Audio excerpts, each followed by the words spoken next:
안녕하십니까 시청자 여러분, 박정호입니다. 자, 오늘도 새로운 하루가 시작이 됐습니다. 화이팅 하시고요. 자, 이 정치 상황을 좀 보면 계속 국민의힘의 변화에 대해 초점이 좀 맞춰지고 있는 것 같아요. 정말 국민의힘이 변할 것이냐, 특히 대통령실, 윤석열 대통령이 변화할 것이냐, 여기에 대해 여러 가지 전문가들의, 평론가들의 예측과 분석이 나오고 있는데, 어제 윤 대통령이 직접 또 반성, 소통을 언급을 했습니다. 이렇게 얘기를 했어요.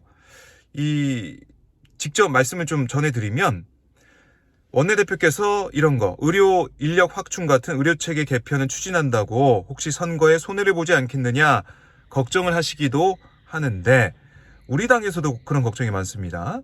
그러나 우리가 선거를 위한 정치가 아니라 국민을 위한 정치를 해 나가야 하고, 과거에는 소통은 많이 했습니다. 저보고 소통이 부족하다고 지적하시는 분들이 많아서 저도 많이 반성하고 더 소통을 하려고 합니다마는, 소통만 해서 되는 게 아니라 이를 추진하면서 소통을 해야 합니다. 이렇게 얘기를 했습니다. 자, 반성, 더 소통하겠다. 이렇게 명시적으로 이번엔 또 얘기했어요. 그만큼 달라지는 모습을 보이겠다라는 건데, 그러면 달라지는 모습을 보이려면 어떻게 해야 되느냐? 난 달라질 거야. 과거엔 잘못했지만 달라질래? 라고 했을 때 뒤에 나오는 행동과 또 여러 가지 조치가 있어야 되잖아요. 그래서 저는 제일 중요한 게 도어 스태핑 재개, 이거라고 생각을 해요. 왜냐하면 도어 스태핑, 이게 윤석열 대통령이 용산 시대를 열면서 소통을 강화하겠다. 그러니까 청와대의 구중궁궐, 그렇게 갇혀있는, 소통이 안 되는 그런 곳을 떠나서 용산으로 오면서, 또 이 공간도 한남동 공간으로 오면서 관저도 옮기면서 소통하겠다라고 했는데, 지금 보면은 소통이 없잖아요. 맨날 국무회의 공개 발언을 통해서만 이 생중계되는 그 발언만 하고 끝내고, 그리고 그 이후에 국민들과 직접 얘기를 나누는 기자회견조차도 없는 상황입니다. 그래서 지난해 우리가 봤던 윤석열 대통령 취임하고 도어 스태핑을 통해서 출근길에 국민들에게 인사하고 자신들의 목소리를 냈던, 물론 그 과정에서 여러 가지 설화도 있었고 논란도 있었죠. 그런데 그럼에도 불구하고 도어 스태핑을 중단하게 된 계기도 MBC가 이른바 바이든 날리면 그 발언 보도하고 전용기 탑승 배제하고 이러면서 나왔던 거 아닙니까? 도어 스태핑 중단한 거 아닙니까?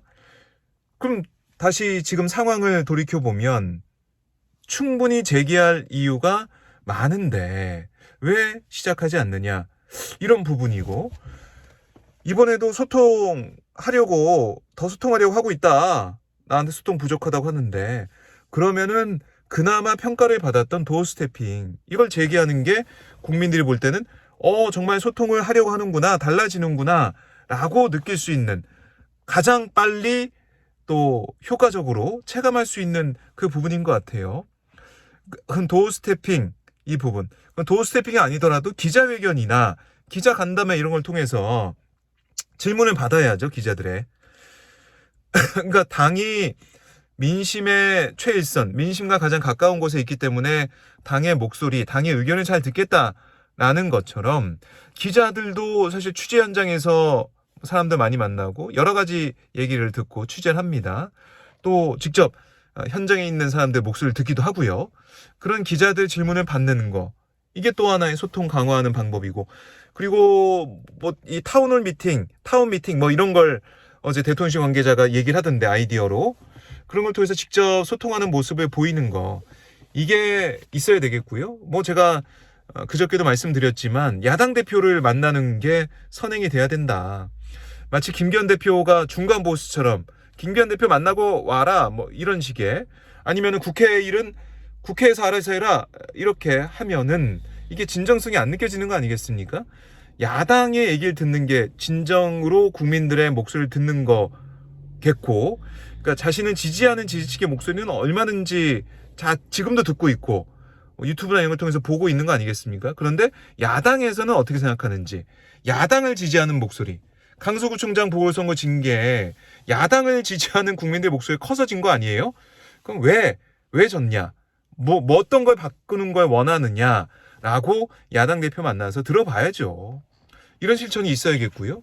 또 하나 중요한 게 저는 이 서울 양평 고속도로 문제, 이것도 국민들이 볼 때는 큰 변화로 느껴질 수 있는 조치를 할 수가 있어요. 양평 고속도로 원안대로 가겠다. 예비 타당성 조사를 통과한 그 안들. 용역사가 뭐 이 BC 분석 이거 하고 한 거 말고 국가 기관에서 한 거 예비 타당성 조사 이거를 받아들이고, 또 양평고속도로가 생기게 된, 서울 양평을 연결하게 된 그 의미, 사업의 취지, 사업의 목적, 이게 예비 타당성 조사까지 갔던, 그걸 통과했던 그 목적에 부합하는 원안대로 가야 된다. 원안대로 가겠습니다. 혼선드려 죄송합니다. 이렇게 나오면 정말 달라지려고 하네. 국민들의 목소리를 듣네. 이게 딱 와닿을 텐데 글쎄요. 과연 그렇게까지 할까? 우선은 그런 의구심이 드는 것이고요. 물론 바뀌어야 되는 상황, 총선 앞두고 바뀌어야 되는 상황에서 지금 여러 가지 고민하고 있겠죠. 여권에서. 그중에서 국민들이 체감할 수 있는 거, 말로만 안 그친다 이렇게 보일 수 있는 것은 제일 큰 거, 서울 양평 고속도로 이 부분, 이거는 확실히 풀고 가야 되고, 그 다음에 지금 거부권을 행사했던 법안들이 있는데 앞으로도 거부권 행사 여부가 궁금한 사안들이 있죠. 네, 김건희 이 여사 관련 주가 조작 의혹 사건, 도이치모터스 주가 조작 의혹 사건 특검, 또 여기다가 이번에 국회에서 통과된 최상병 순직 사건 진상규명 특검, 이런 특검법이 통과가 된다면 여기에 대해서 과연 거부권 행사할 것이냐, 거부권 행사하지 말고 국민들의 뜻이 반영된 국회에서 과반 의사를 가지고 있는 야당의 결정, 뭐 그 여당은 반대했으니까 그 결정을 잘 받아들이겠다, 겸허하게 수용하겠다, 이렇게 나오게 된다면 이게 바로 반성하고 소통하는 노력, 그걸로 실천과 행동으로 받아들여질 겁니다. 네.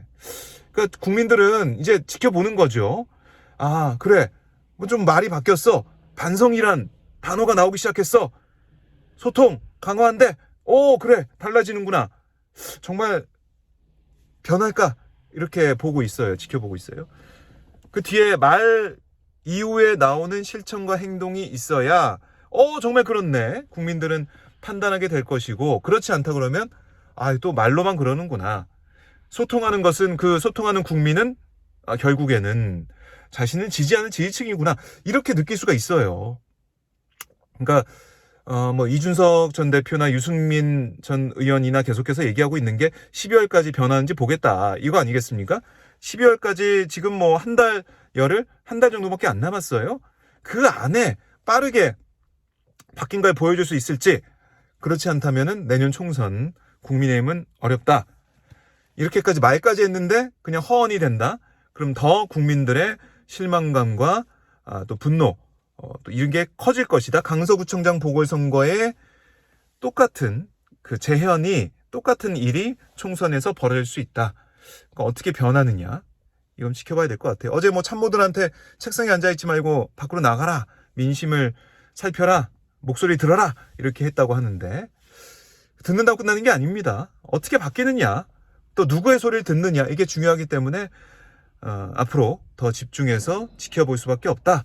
국민들도 더 맨눈으로 살펴볼 것이다. 이렇게 정리를 해볼 수가 있겠습니다. 자, 오늘도 여러분 힘내시고요. 날씨가 많이 추워졌습니다. 따뜻한 하루 보내십시오. 고맙습니다.